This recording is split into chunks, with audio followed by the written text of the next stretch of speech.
Bonjour et bienvenue dans cette sixième vidéo où je reparlerai des personnages effrayants.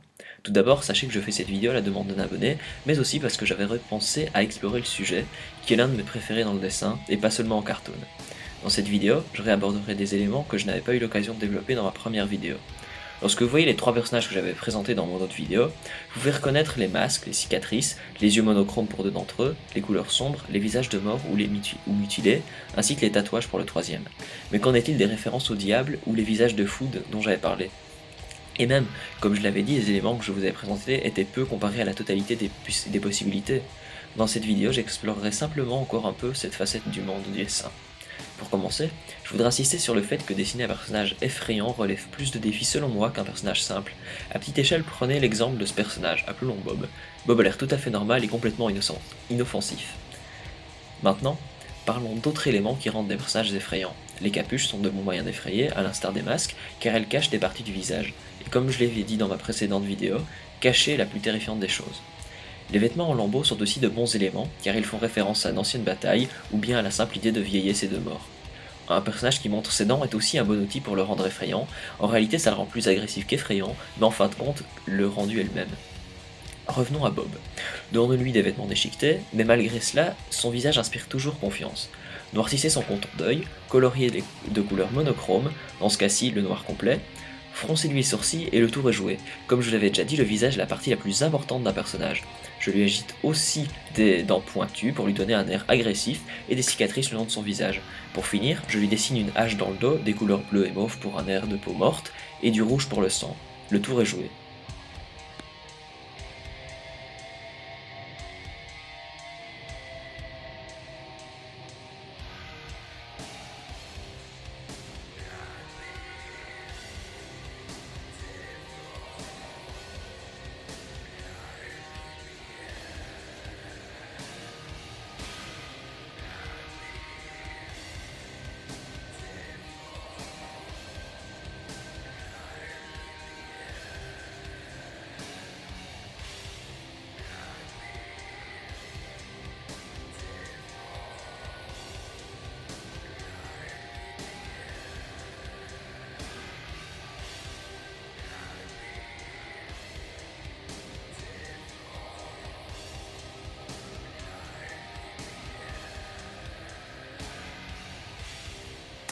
Prêtez attention au fait que le moment où Bob a le plus changé est quand j'ai changé son expression faciale avec ses sourcils et sa bouche.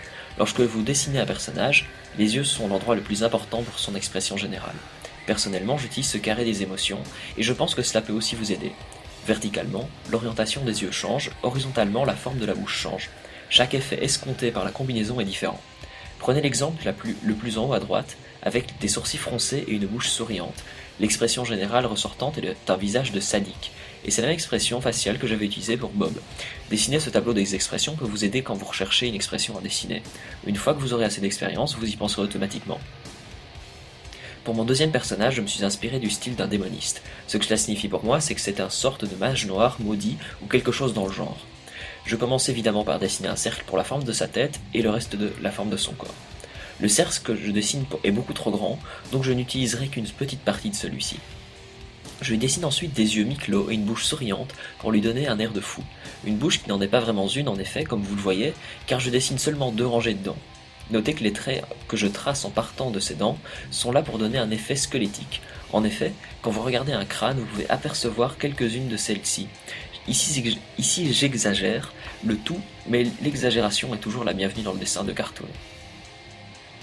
Je lui dessine aussi des épaulières et une cape déchirée à capuchon pour lui donner un aspect d'équipement de démoniste, et des bras faméliques et difformes pour donner un effet de mort. Ses mains sont en position comme s'il invoquait quelque chose, je lui dessine aussi son bras du corps tel un squelette difforme, et lui ajoute une paire de menottes brisées. Une fois repassé au feutre, j'ajoute les ombres et les détails, notez que les plus importants sont les ombres autour des yeux. Les couleurs que je choisis sont telles qu'elles font référence à un cadavre ou plutôt à la couleur des hématomes, du rose et du bleu et du mauve. Le reste des couleurs faisant référence à une forme de magie sont toutes vertes. J'utilise les mêmes crayons afin de créer un dessin cohérent.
Comme dernier élément de cette vidéo, je voudrais encore souligner le fait que cacher un élément du visage ou du corps est un bon moyen de faire peur.